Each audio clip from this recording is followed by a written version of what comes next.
नमस्कार, साहित्य तक के बुक कैफ़े के एक दिन एक किताब में मैं जयप्रकाश पांडे आपका स्वागत करता हूँ। आज शुक्रवार है और वादे के मुताबिक मैं एक कविता संग्रह के साथ उपस्थित हूँ। स्वाति शर्मा का यह कविता संग्रह है जिसका नाम है सोलो ट्रिप पर जाती सखी। स्वाति कायदे से ट्रैवलर हैं और वे जो है उनकी कविताओं में एक अनगढ़ ताजगी है, एक अलग तरह का संप्रेषण है, एक अलग तरह का भाव है और वे क्या कुछ लिखती हैं। आप जानते हैं कि मैं कविता संग्रहों पर अपनी राय नहीं देता हूँ, सीधे कविताएं पढ़ता हूँ ताकि आप यह समझ सकें कि कोई कवि विशेष इन दिनों किस तरह के भावों की, किस तरह के शिल्प की, किस तरह की विधा की और कैसी कविताएं आपके सामने रख रहे हैं। स्वाति शर्मा जो लिख रही हैं उसमें जो पहली कविता है मैं अक्षर उसी के साथ शुरू करता हूँ। बचपन में सीखा था बिंदु से बिंदु जोड़, आखर गढ़ना, तस्वीर भरना। तब से बस वही एक तरीका सीखा है जीवन में। कितने बिंदुओं से बिंदु जोड़े हैं कुछ बना लेने की आस में। कई लकीरें बनाई हैं हाशिए की तलाश में। किस बिंदु से आना है, किस बिंदु पर जाना है, बस कोई हाथ थामे नहीं बताता। कुछ बिंदु समय हैं, कुछ रंग हैं तो कुछ पन्ने और स्याही। कुछ बिंदु भावनाओं जैसे दीख पड़ते हैं, कुछ छूने से चीख पड़ते हैं। कई सारे सील किए हुए लिफाफे हैं, कुछ नए हैं तो कुछ पुराने हैं।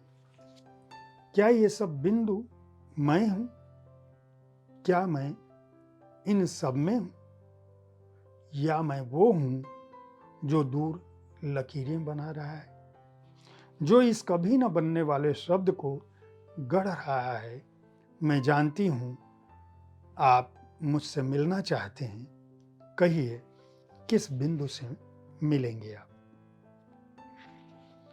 एक और कविता मैं पढ़ता हूँ जिसका शीर्षक है भाषा स्मृति। मैं कोशिश कर रहा हूँ कि इस संग्रह के जो अलग अलग वितान की, अलग अलग संदेशों वाली और अलग अलग प्रकृति पर लिखी हुई कविताएं हैं वह आपके सामने आ पाएँ, ताकि आप किसी कवि की, खासकर स्वाति शर्मा की कविताओं की अलग अलग रंग से रूबरू हो पाएँ। भाषा स्मृति इस कविता का शीर्षक है। केवल भाषा से रेखांकित होने वाली आत्मा की तस्वीर कैसे बनेगी? केवल भाषा से रेखांकित होने वाली आत्मा की तस्वीर कैसे बनेगी? अतिशय, अक्षय, वेदना की भोर में अधर में रुकते बोल कैसे पहुंचेंगे जवान की धार तक? पूनम के चांद पर खुली खिड़की स्मृति के स्वरूप का अनुवाद कैसे उतार सकेगी? निपोर कर रह जाएंगी टाइप करती उंगलियां। फिर आधे कच्चे वाक्यों का जिम्मा कौन लेगा? जब किस्से, जगहें या चीजें न बनती हों याद का कारण, पर ठिठक जाते हों शब्द, क्योंकि उन पर लगी हो एक आवाज, उस बची खुची शब्दावली का क्या मान होगा? इस भाषा की क्षति की भरपाई कैसे होगी? एक और कविता मैं पढ़ रहा हूँ जिसका शीर्षक है हम। मिलना रातों से सुबहों का, सुबहों से आशाओं का, आशाओं से व्यथाओं का, व्यथाओं से साहस का और मुझसे तुम्हारा। मिलना रातों से सुबहों का, सुबहों से आशाओं का, आशाओं से व्यथाओं का, व्यथाओं से साहस का और मुझसे तुम्हारा। वादा जुल्म से गदर का, गदर से बिजलियों का, बिजलियों से बारिश का, बारिश से फूलों का, मेरे मन से तुम्हारा। इंतजार गर्मी को सामन का, सामन को पतझड़ का, पतझड़ को सर्दी का, सर्दी को सूरज का और मुझे हमारा। और अब एक इस संग्रह से मैं आखिरी कविता पढ़ रहा हूँ जिसका शीर्षक है सफ़ेद कमीज। तो तुम्हारे लिए बहार का महत्व जमीन पर गिरे फूलों से होता है। तो तुम्हारे लिए बहार का महत्व जमीन पर गिरे फूलों से होता है, बालकनी का महत्व गौरैया से होता है, फूलों का महत्व होता है खाइयों से, समय का महत्व देरी हो जाने से, नमक का महत्व आकर्षण से। क्या होता है तुम्हारे लिए कहन का महत्व?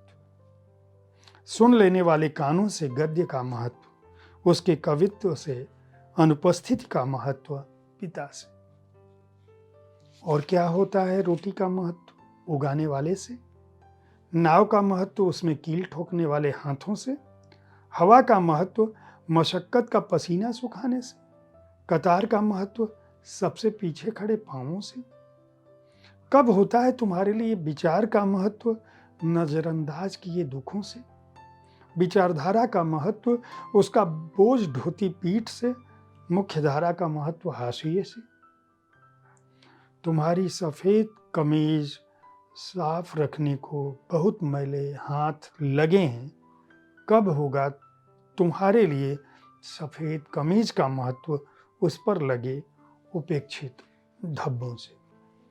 ये कविताएं अलग अलग वितान की हैं, अलग अलग संदेश की हैं, अलग अलग विधा और शिल्प में हैं, अलग संवेदनाओं के साथ यह आपको अपने दिल की आवाज़, उसके अंदर व्याप्त नमी और उस मर्म और संवेदना को महसूस करने के लिए बाध्य करती हैं, जिनसे होकर आपका जीवन गुजरता है। इन कविताओं का स्वर अलग है। अगर आप अच्छी कविताओं को पढ़ना चाहते हैं तो सोलो ट्रिप पर जाती हुई सखी स्वाति शर्मा के इस संग्रह को खरीद कर पढ़ सकते हैं। राजधानी दिल्ली में पैदा हुई, अंग्रेजी, जर्मन, फारसी, हिंदी, उर्दू में लिखने पढ़ने वाली स्वाति हिंदी में कविताएं लिखना पसंद करती हैं। पत्रकार रही हैं। अमेरिका के फ्लोरिडा में जाकर और नासा से संबंधित कंपनी में प्रबंधन का काम किया है और कम्युनिकेशन से जुड़ी हुई हैं, लेकिन कविताएं जो है वह उनका मूल स्वर है। भावना प्रकाशन ने इस संग्रह को प्रकाशित किया है और बहुत सारे बड़े पत्रकारों की, लेखकों की इस पर टिप्पणी है। वंदना वाजपेयी ने, दिनेश त्रिनेत्र ने और प्रियदर्शन ने इस कविता संग्रह के बारे में लिखा है। मूल्य 250 रुपये है। और अगर आप अच्छी कविताएं, मैं बता ही चुका हूँ, हर शुक्रवार को मैं कविता संग्रह की बात करता हूँ। अगर आप कविताओं के प्रेमी हैं तो शुक्रवार को हमारे इस कार्यक्रम को देखना न भूलें। आपको किसी न किसी एक कविता संग्रह की जानकारी मिलेगी। हर सोमवार से शनिवार तक मैं एक दिन एक किताब में शाम के 4 बजे किसी न किसी पुस्तक पर अपनी राय रखता हूँ। हर रविवार को मैं किसी एक लेखक से उनके जीवन कर्म पर बातें मुलाकातें कार्यक्रम में या उनकी एक किसी कृति पर शब्दरथी कार्यक्रम में बात करता हूँ। बुक कैफे देखते रहें। हमारे कार्यक्रम के बारे में अपनी राय से हमें अवगत कराते रहें। धन्यवाद।